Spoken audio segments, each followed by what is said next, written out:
नमस्कार विद्यार्थियों।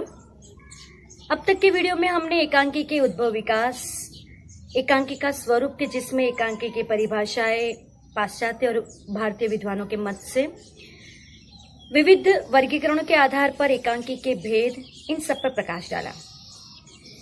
अब एकांकी का स्वरूप भाग 3 में इस वीडियो में हम एकांकी के तत्व के बारे में चर्चा करेंगे।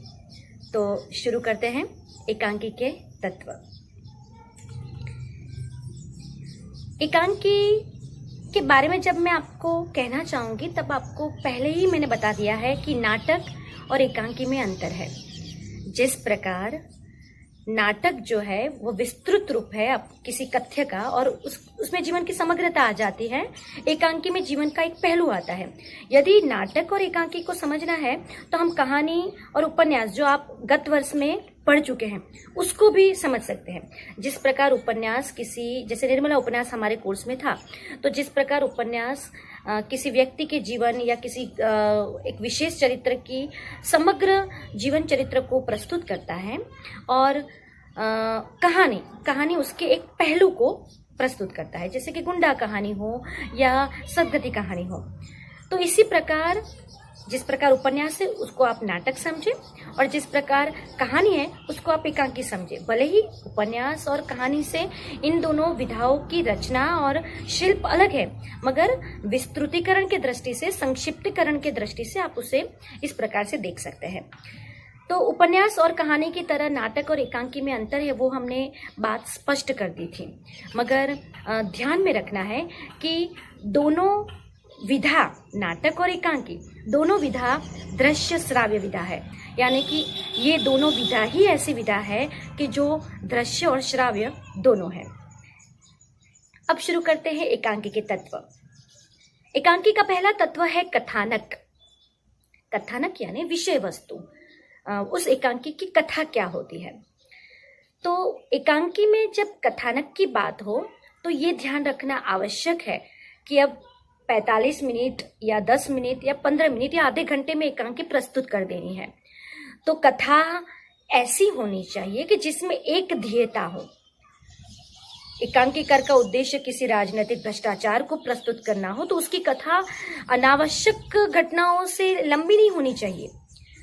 उनका दृष्टिकोण केवल राजनीतिक भ्रष्टाचार को व्यक्त करना है, तो उस प्रकार की कथा जो है, कथानक संक्षिप्त, सरल और एक ध्येयतापूर्ण होना चाहिए। जैसे नाटक में एक नहीं अनेक कथाएं होती है, गौण कथाएं भी होती हैं। जैसे कोई मुख्य घटना है उसके आधारित अन्य घटनाएं भी आवृत होती हैं और धीरे धीरे जो कथानक की जो बात है वो आगे, घटनाएं उसकी आगे बढ़ती जाती है और फिर अंत में उसका सार उद्देश्य प्रकट होता है। एकांकी में ऐसा नहीं है।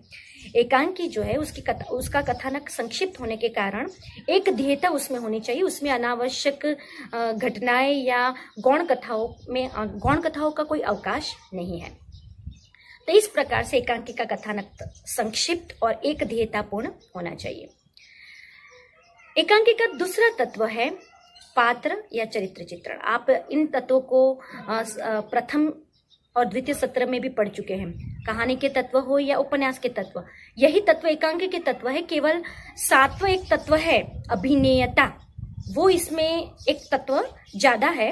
और जो देशकाल और वातावरण पढ़ रहे हैं हम लोग कहानी और उपन्यास में, जिन तत्वों को, ये तत्व जब एकांकी में आता है तब वह संकलन त्रय के रूप में किस प्रकार होता है वो मैं आपको समझाऊंगी। तो कथानक के बाद दूसरा तत्व है पात्र या चरित्र चित्रण। पात्र कथानक के बहुत अधिक नहीं होने चाहिए। वैसे कुछ ऐसे अपवाद रूप एकांकियां हैं जो प्रसिद्ध भी है और उसमें एकांकी के पात्र भी ज्यादा है। जैसे उपेंद्रनाथ अशोक की सूखी डाली एकांकी।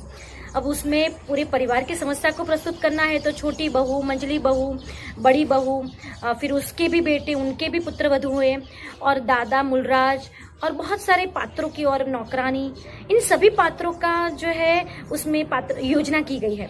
तो अब सूखी डाली पारिवारिक एकांकी है और उनका उद्देश्य समाज के विघटन को, यानी कि परिवार के विघटन को बताना है कि न हो विघटन, और परिवार की एकता बनाए रखने का उद्देश्य उपेंद्रनाथ अशोक का है। तो उसके कारण में पात्रों की अधिकता है।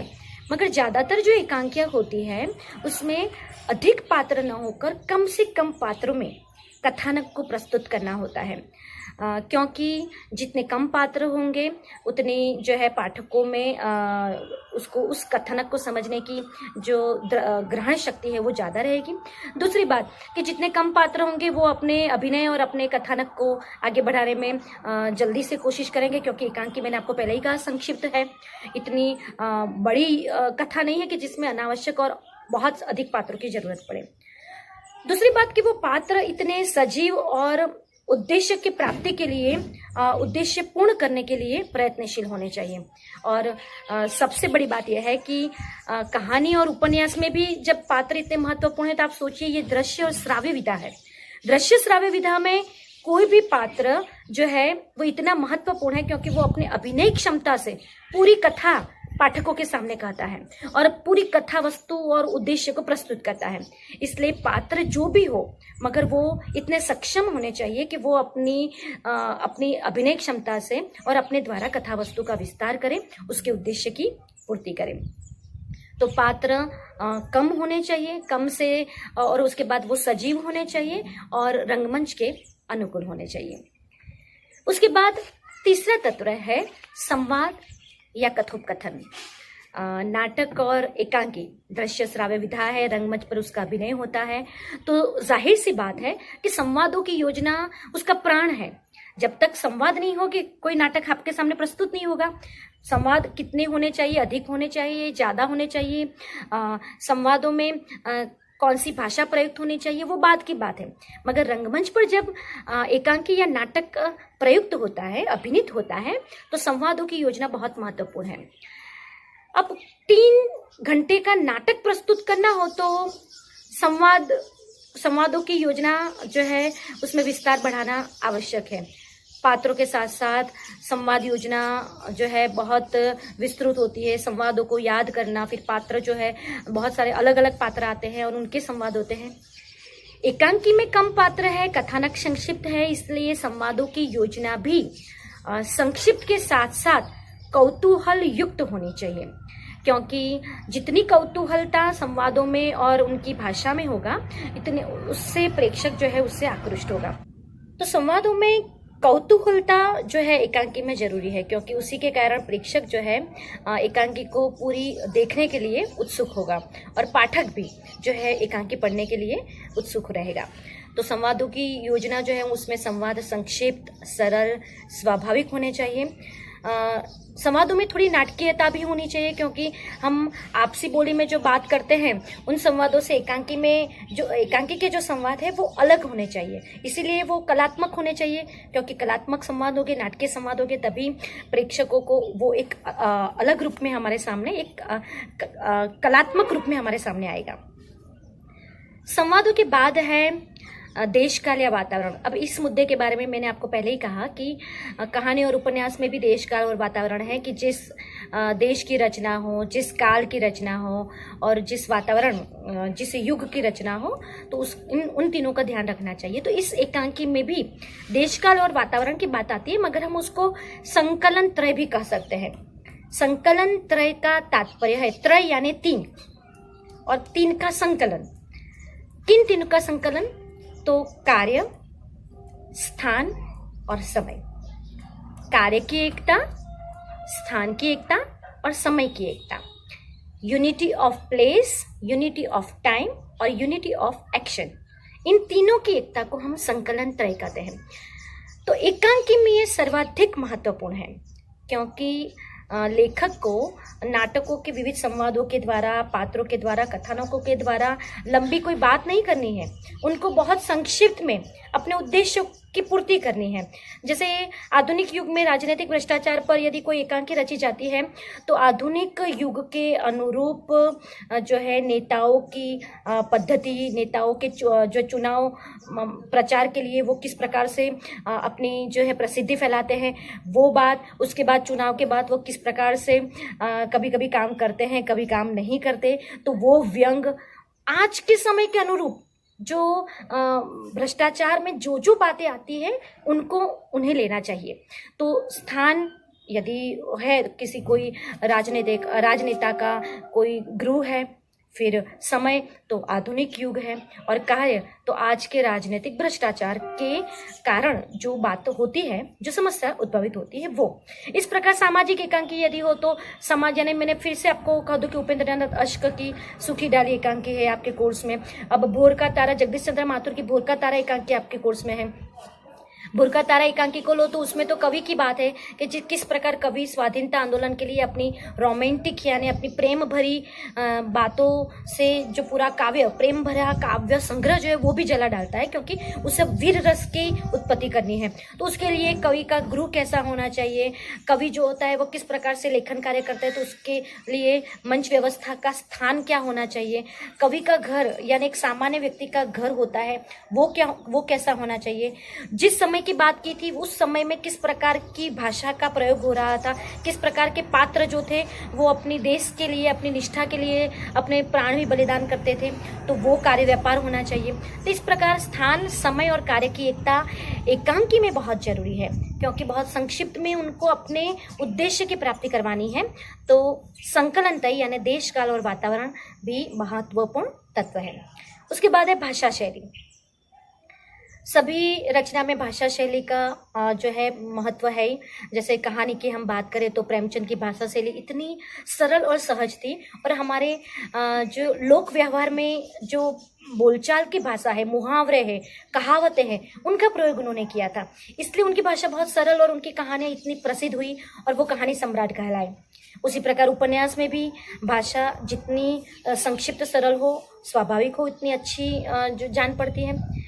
नाटक और एकांकी में भी भाषा का प्रयोग जो है वो कैसी एकांकी, किस विषय पर आधारित एकांकी रची जाती है उस पर आधारित है। यदि हम ऐतिहासिक एकांकी को लेते हैं तो हमारी भाषा इतिहास के जो है पात्रों की जो भाषा है, कोई राजा महाराजा की यदि हम एकांकी प्रस्तुत करते हैं, किसी राजा के गौरव गान की, झांसी की रानी या कोई भी अच्छे सम्राट की हम बात करते हैं, तो उस वक्त वे किस प्रकार के माहौल, राजमहल के माहौल में जो भाषा का प्रयोग करते थे, फिर वो सुसंस्कृत हो, परिष्कृत भाषा हो या जो भी भाषा हो, उस भाषा का प्रयोग होना चाहिए।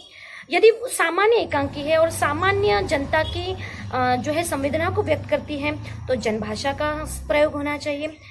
यदि कोई एकांकी में व्यंग या प्रहसन यानी कोई बहुत बड़ा कटाक्ष उत्पन्न करना हो तो व्यंग्यात्मक, संकेतात्मक भाषा का प्रयोग होना चाहिए।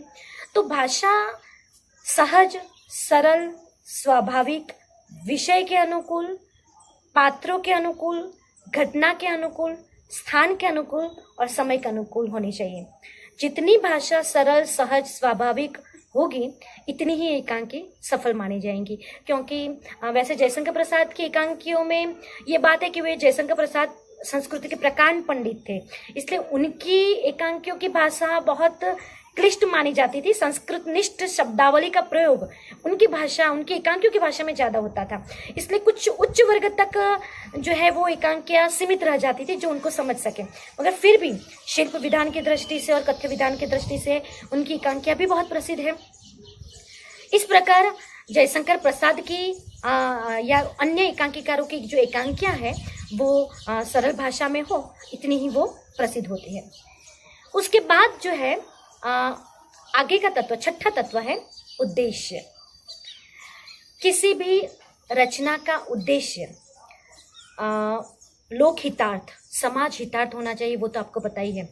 मैंने आपको पता होगा कि जब आपने प्रथम वर्ष में प्रवेश किया कॉलेज में, विश्वविद्यालय, महाविद्यालय में, और विश्वविद्यालय संलग्न महाविद्यालय में जब आपने प्रवेश किया तब मैंने आपको पहले ही प्रश्न पूछा था कि आप लोग पाठ से अब साहित्य पढ़ रहे हैं, क्या आप कह सकते हैं कि साहित्य क्या है, साहित्य का उद्देश्य क्या है। फिर हमने बहुत सारी चर्चा की थी, तब हमने ये भी बात की थी कि जो भी साहित्य होता है उन साहित्य का उद्देश्य किसी कवि या किसी लेखक की प्रसिद्धि नहीं, मगर बहुत बड़ा सामाजिक उद्देश्य होता है। या तो वो देश की या समाज की समस्या को उद्घाटित करता है, या तो किसी पात्र विशेष है उसके अंतर्मन, उसके अंतर संघर्ष को उद्घाटित करता है, या तो हमारे जो देश में जो सुधार की ज़रूरत है उसके लिए कोई एक नया क्रांतिकारी विचार प्रदर्शित करता है, या तो हमारे देश में अतीत में बहुत अच्छे अच्छे व्यक्ति हो गए तो उनको सम्मानित करने के लिए, उनका गौरव गान करने के लिए उस उद्देश्य से एक रचना होती है। तो इस प्रकार से साहित्य की रचना ही इसलिए होती है कि विद्यार्थी या छात्र जो है या कोई भी पाठकगण जो है उससे कोई ना कोई केंद्रीय सार और जनहितार्थ सार ग्रहण कर सके। तो निश्चित है एकांकी का उद्देश्य जनहितार्थ समाज होना चाहिए।